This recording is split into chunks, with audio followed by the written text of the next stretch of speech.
আগামী স্থানীয় সরকার নির্বাচনে ভোট গণনায় কোনো ধরনের কারচুপির চেষ্টা হলে তা বরদাস্ত করা হবে না বলে হুঁশিয়ারি দিয়েছেন জাতীয় নাগরিক পার্টির উত্তরাঞ্চলের মুখ্য সমন্বয়ক সার্জিস আলম। তিনি বলেন, ভোট গণনায় এদিক ওদিক করার চেষ্টা করলে সেই হাত আর থাকবে না। শুক্রবার রাতে রাজশাহী কেন্দ্রীয় শহীদ মিনার প্রাঙ্গণে রাজশাহী মহানগর এনসিপির আয়োজিত সমাবেশে তিনি এসব কথা বলেন।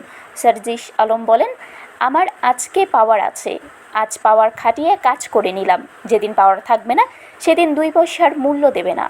তাহলে তো আমাদের সেই সিস্টেমটার পরিবর্তন করতে হবে, তাহলে তো আমাদের মানুষগুলোর পরিবর্তন করতে হবে। তিনি বিএনপিকে উদ্দেশ্য করে বলেন, আপনারা যেভাবে প্রশাসনকে ব্যবহার করে, ক্ষমতার অপব্যবহার করে আওয়ামী লীগের সঙ্গে আতাত করে নির্বাচন করেছিলেন, আগামী স্থানীয় সরকার নির্বাচনে নির্বাচন কমিশন থেকে শুরু করে মাঠ প্রশাসনের কেউ যদি মনে করে ভোট গণনায় এদিক ওদিক করবে, তাহলে আমরা বলে দিচ্ছি যেই হাত এটা করার চেষ্টা করবে সেই হাত আর থাকবে না।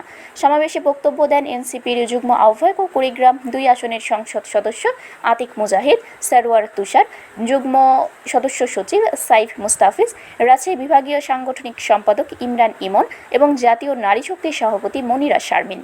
এনসিপির রাজশাহী মহানগর সভাপতি ও সিটি মেয়র প্রার্থী মোবাশ্বের আলী সমাবেশে সভাপতিত্ব করেন। এর আগে সন্ধ্যায় দেশ গড়তে জুলাই পদযাত্রা কর্মসূচি অনুষ্ঠিত হয়। নগরের আলুপট্টি মোড় থেকে শুরু হওয়া পদযাত্রাটি কেন্দ্রীয় শহীদ মিনার প্রাঙ্গণে গিয়ে শেষ হয়। বিএনপি সরকারের কাছে আহ্বান জানাই, অক্টোবর থেকে স্থানীয় নির্বাচন দিচ্ছেন, আপনাদেরকে ধন্যবাদ।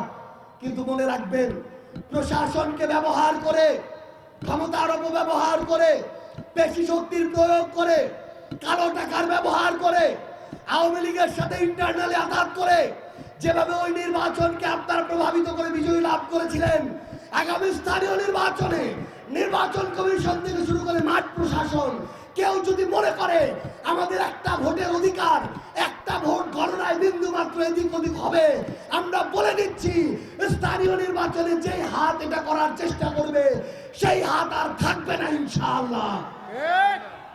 4.5 মাসে বিএনপি প্রায় 70,000 কোটি টাকা ব্যাংক থেকে লোন নিয়েছে এই সরকার। বিএনপি বলার কিছু নাই।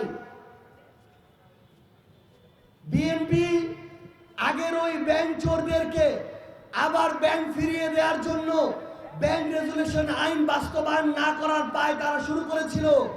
যখন আইএমএফ তাদেরকে লোন দিচ্ছিল না, আবার সেটা সংস্কার করার উদ্যোগ নিয়েছে। তার মানে এই ব্যাংক সংস্কার না করার পায় তারা করেছিল এই বিএনপি। প্রত্যেকটা জায়গায় গতকালকে মির্জা ফখরুল ইসলাম আলমগীর বলেছেন যে বিএনপি তার আগে যে আওয়ামী লীগ ছিল, আওয়ামী লীগ যত না কাজ করেছে তার চেয়ে বেশি চুরি করেছে।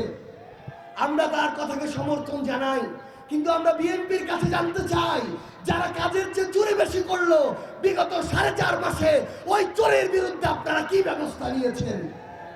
আমরা তাদের কাছে জানতে চাই। খাল খননের নামে বাংলাদেশের প্রত্যেকটা জায়গায় নতুন যে আরেকটা আপনাদের নেতা কর্মীরা লুটপাটের, চাঁদাবাজির রাজত্ব শুরু করেছে, সেটার বিরুদ্ধে আপনারা কি ব্যবস্থা নিচ্ছেন? শারমিন শিমু, বরেন্দ্র টেলিভিশন।